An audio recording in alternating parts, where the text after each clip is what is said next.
Bien, Fernando, definitivamente un tema que nos entristece muchísimo y que ha impactado a nivel mundial la tragedia de estos futbolistas y todos los acompañantes periodistas que estaban a bordo, también tripulación, en fin. Vamos a ver realmente al final qué fue lo que sucedió y que se tomen los correctivos si hay que tomar algún tipo de correctivo. Pero vamos a hablar de economía en este momento, sobre todo la economía de nuestro país. Recientemente se llevó a cabo el Black Friday y hay informes y reportes de que las cosas pues como que no estuvieron muy buenas, las ventas sobre todo.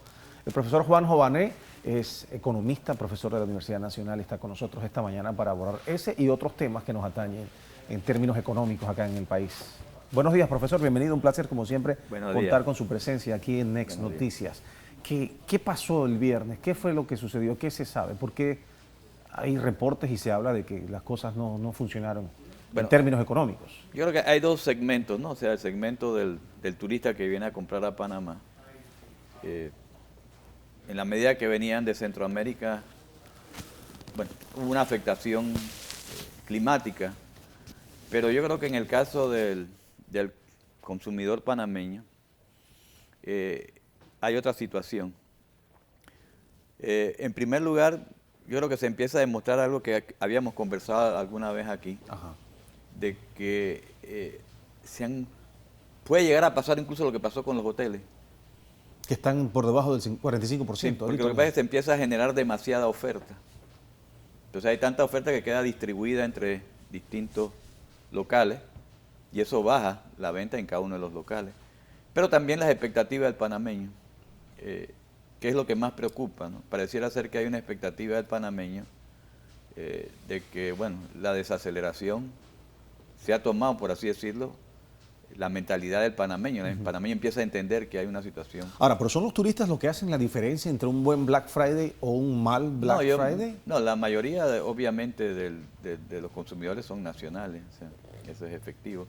Pero sí hay ese componente de las expectativas, que las personas parecen estar un poco siendo más cautelosas en sus compras, digamos, pensando de que, bueno, la situación económica no está igual que el año pasado, sino que se ha venido deteriorando. Cuando hay desaceleramiento, ¿cuál es la actitud del consumidor y de la gente en general? Bueno, la actitud del consumidor, incluso del inversionista después, es la idea de que es mejor esperar. La persona, digamos, si siente que el futuro no va a estar tan bueno como el presente, trata de recortar un poco el gasto para crear un colchón hacia el futuro. Y en el caso de los inversionistas, eso se llama el efecto aceleración. Cuando la economía se acelera, no solo hay un efecto multiplicador, hay un efecto que la gente entonces busca cómo invertir porque siente que está invirtiendo en un momento en que la cosa va para arriba. Ahora, profesor, pero hay indicadores oficiales en un momento dado en las distintas economías del mundo en que se determina estamos en una desaceleración. Tiene que ver con el crecimiento económico del país. ¿Eso nosotros lo estamos manejando aquí? ¿Esas cifras las tenemos oficialmente? Sí, definitivamente. Lo que ocurre es lo siguiente: desaceleración no es que la tasa de crecimiento sea negativa o esté en rojo, sino que va bajando. En comparación a periodos anteriores. Exactamente. Entonces, si el último indicador que salió es se llama el índice mensual de actividad económica. Ya anda por 4.2. O sea, el año pasado era más alto. ¿Verdad? Sigue bajando. Sigue bajando. Esa es la tendencia. Esa es la tendencia. O sea, 4.2, el año pasado pudo haber sido 4.8 al mismo nivel y un par de años más allá era 8.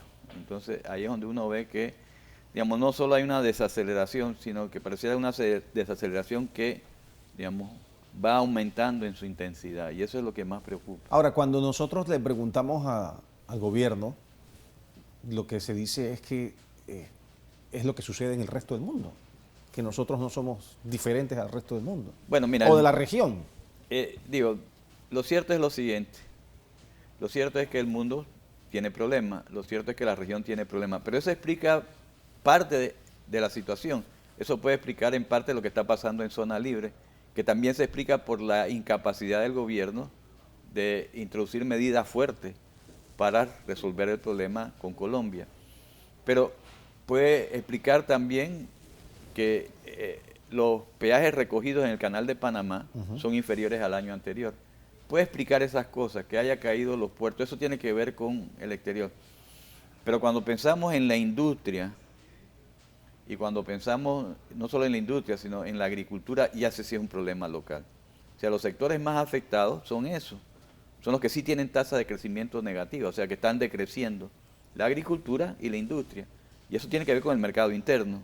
Y eso no es simplemente un problema que el resto del mundo anda mal, sino es un problema que la política económica no ha logrado, digamos, mantener, siquiera mantener el ritmo de actividad económica en la industria y en el sector agropecuario. Eso sí que no tiene que ver con el exterior. Y esos son los sectores más afectados. Ahí sí que yo creo que ningún funcionario de gobierno puede usar la excusa de que es que la economía a nivel internacional... Ahora, pero hay buenos administradores y hay malos administradores. Y precisamente los buenos administradores son los que salen adelante, o por lo menos los que balancean un poco la carga frente a las adversidades.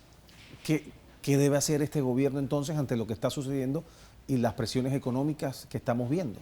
Bueno, varias cosas. En primer lugar, lo que te estaba señalando. O sea, yo creo que es el momento... Mire, un profesor que se llama Ricardo Hausmann de la Universidad de Harvard plantea varios problemas para Panamá. Y uno de los problemas que plantea es que en Panamá se han olvidado del sector industrial y del sector agropecuario. Y que entonces se ha hecho una economía demasiado guiada solo hacia servicios.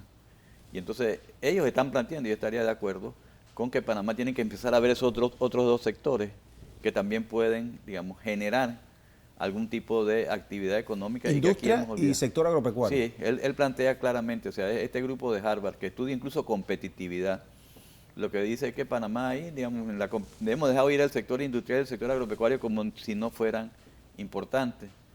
Y él plantean un otro problema en ese documento que es importante, y es que, ¿verdad?, lo que se puede prever es que la construcción también va a empezar a seguir ese proceso de desaceleración, por una razón sencilla: uno no puede hacer para siempre infraestructura, y lo que más le preocupa a ellos, y yo estaría de acuerdo, es que el sector construcción absorbe mucha mano de obra, incluso mano de obra no calificada.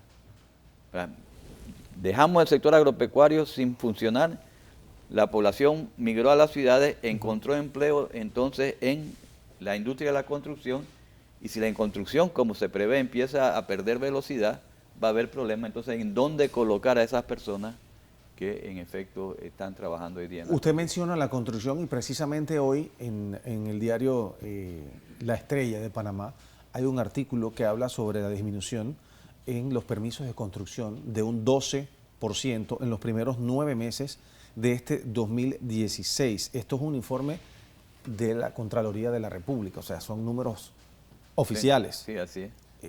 ¿Qué va a pasar entonces en el 2017? ¿Va a ser esta la tendencia?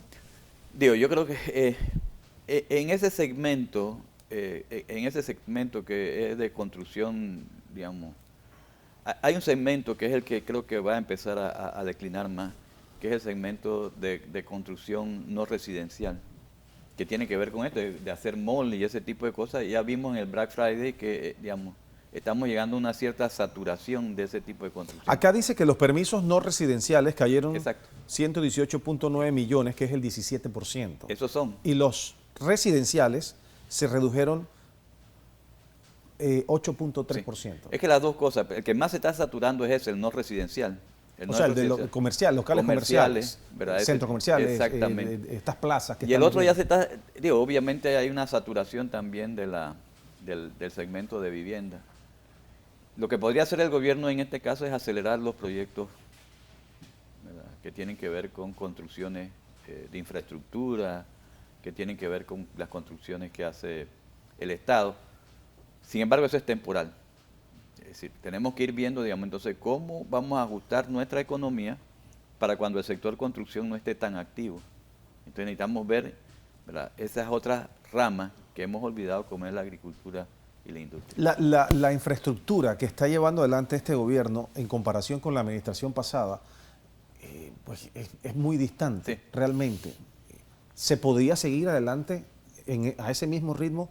Y es quizás lo que le ha hecho falta a esta administración. Bueno, porque lo grande que estamos viendo en este momento es la línea 2 del Es metro. la única que está en este... Ahora se está hablando del cuarto puente sobre el canal, que sería con la línea 3 también, Sí. hacia Chorrera, pero eso toma tiempo. todavía está Exacto. bastante distante. Así mismo. Y al ritmo que han ido las cosas, Así es. pues quizás un poquito más. Pero quizás deberían reforzar. Si a mí me tocara, yo trataría de reforzar, por ejemplo, una cosa que es clara para todos los panameños es la educación. Ujú. Entonces habría que lanzar un programa de mejoramiento de la infraestructura educativa, porque estaríamos seguros que estamos haciendo una inversión que es rentable para el país, calificar a su fuerza de trabajo.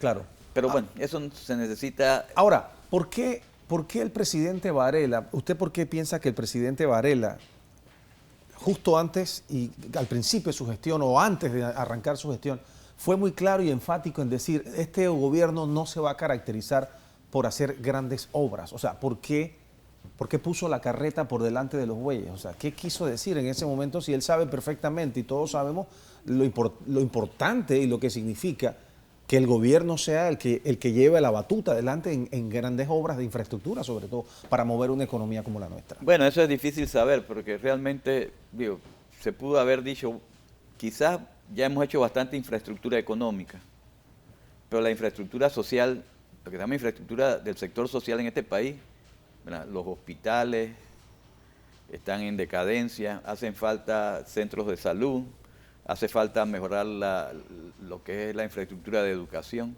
Ese podría haber sido, digamos, entonces el complemento, ¿verdad?, de lo que ya habíamos hecho. O sea, hicimos la gran infraestructura que es el Canal de Panamá, ¿verdad? Vamos a hacer el metro.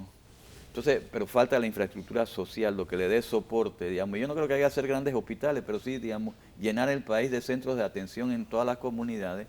Hay muchos proyectos que se podrían hacer en Y ese todo sentido. esto impulsa y mueve la economía del país, Definitivamente, porque sí. va permeando. Digo, es construir, quizás no cosas gigantescas, o sea, no vamos a volver a hacer otra ampliación del Canal de Panamá, pero sí activar la construcción con cosas que sean útiles, o sea, hacer escuelas, hacer centros de educación, mejorar la infraestructura. Por ejemplo, otro caso, la infraestructura para sacar los productos del campo. Hay muchas áreas donde todavía, digamos, hace falta infraestructura y hay que apuntar hacia esas áreas. ¿Usted cree que eso va a cambiar?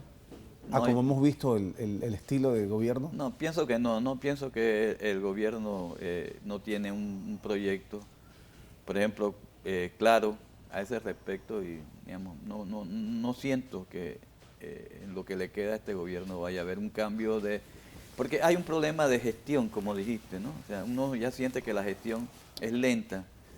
Uno siente de que el presidente no ha sido capaz de actualizar, vamos a llamarlo así, o de perfeccionar su equipo de gobierno. Entonces, este equipo de gobierno va a seguir haciendo lo mismo que ya hizo. Profesor, para finalizar, hay quienes dicen que el tema de la justicia, pues todo este énfasis que se le ha dado a llevar adelante procesos, muchos catalogados hasta de persecución, han distraído quizás un poco el norte de este gobierno y podría haber incidido inclusive en términos económicos, que es lo que estamos tocando ahorita mismo. Sí, y a futuro más, porque lo que ocurre es lo siguiente, una de las cosas que se sabe en economía es que el mandato de la ley, para ponerle un nombre, es importante, o sea, que la gente sepa que la ley funciona bien, que yo leo una norma y yo sé que esa es la que va a operar.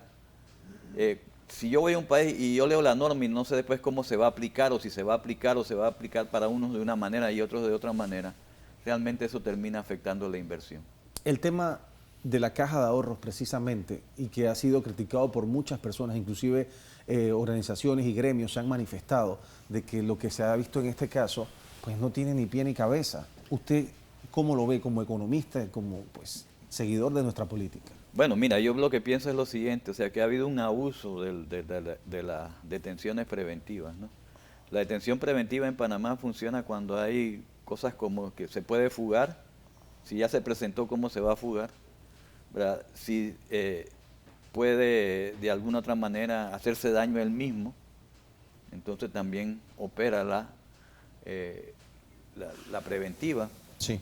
Pero digo, en este caso yo creo que se ha estado abusando. O sea, no amerita, según su perspectiva, las detenciones que hay en este momento, por ejemplo, de Ricardo Francolini, de Jason Pastor y de otras personas que están envueltas y señaladas por este caso. Uno de los derechos más fundamentales es la libertad, ¿no? Entonces, por eso es que esa es una forma de cautelación que es en el extremo, ¿no? O sea, cuando pueden pasar alguna de estas cosas, o sea, que la persona pueda repetir el delito, que la persona pueda, de hecho, hacerse daño a ella misma o que se pueda fugar. Entonces, cuando no hay eso, no se debía aplicar. ¿Y esto sí incide entonces en términos económicos de alguna manera? Sobre todo, digamos, cuando yo veo que hay empresas que han hecho miles de empresas offshore y ahí no pasó nada, y veo esta otra cosa con personas que, digamos, ahí sí como que han puesto muy dura la énfasis. mano. Entonces, digo, ahí es donde uno empieza a pensar, bueno, es que, ¿cuáles son las reglas de juego? Y cuando las reglas de juego no están claras, ¿O no son igual para todos? o no son igual, ya, sí, efectivamente, entonces, bueno, la gente empieza a decir, ¿y qué me va a pasar a mí? Claro. Si yo voy a ese país, ¿qué me va a pasar? Entonces, eso termina afectando la inversión. Muy bien. Profesor Juanjo Banet, muchas gracias, como siempre, por compartir con ustedes. Nos encanta siempre acá en Next Noticias.